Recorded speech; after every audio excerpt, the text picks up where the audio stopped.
ба назари коршиносони соҳаи журналистика чунин менамояд ки имрӯз мушкили васоити ахбори маҳал бештар аст нисбат ба воситаҳои ахбори оммаи марказӣ.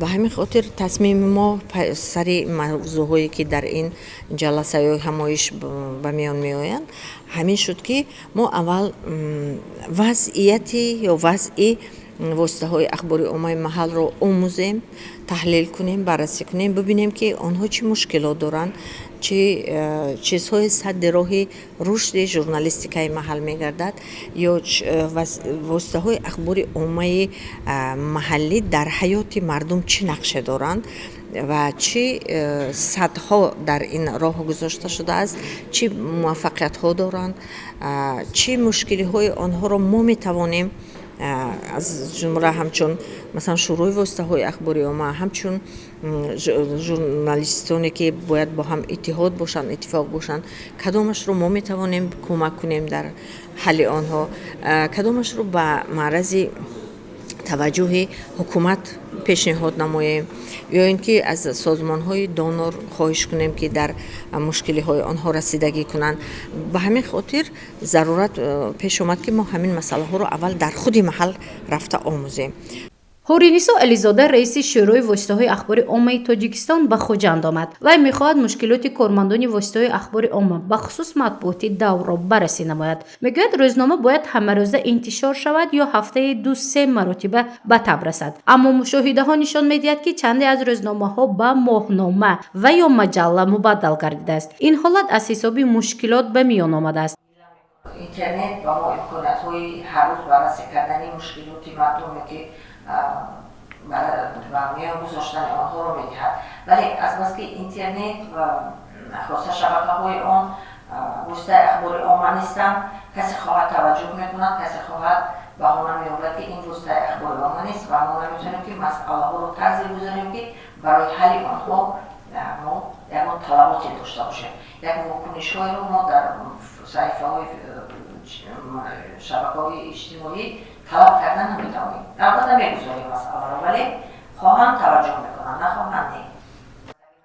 мулоқоти мазкур ба муносибати рӯзи озодии сухан ташкил ва баргузор карда шуд, зеро ҳамасола 3 май ин рӯзро дар сатҳи ҷаҳонӣ ба хотири озодии сухан баргузор менамоянд. Нуриддин Қаршибоев, раиси Ассотсиатсияи миллии воситаҳои ахбори оммаи мустақили Тоҷикистон мегӯяд ки соли равон ба баргузории конфронсҳо тағйирот ворид карда шуд. Ин тағйирот бештар бо суҳбати рӯбарӯ ва ошкоро мутафовит дорад. ин маҷлиси расмӣ нест. ин як мулоқоти ёки фокус группа бевосита ба ҳамкасбо. Гапи байни мову шумо. Яъне мо худомо агар ба як хулоса биёем, дар конфронс ҳамин хулосая муаррифӣ мекунем ки роҳбарони нашрияҳои минтақавии вилояти Суғд анахел арзу ниёзҳо доранд, анахел муваффақиятҳо доранд, анахел мушкилот доранд ва роҳи ҳалли мушкилотро дар чӣ мебинанд.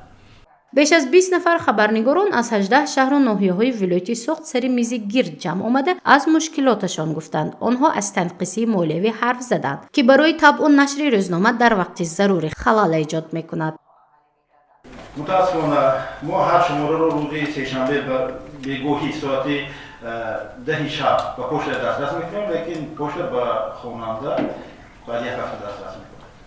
ва инчунин обуна мутаассифона тариқи пошта бароҳмонда шудааст ва аз маблағе ки ҳар як шумора обуна карда мешавад 20%-ро пошта мегирад.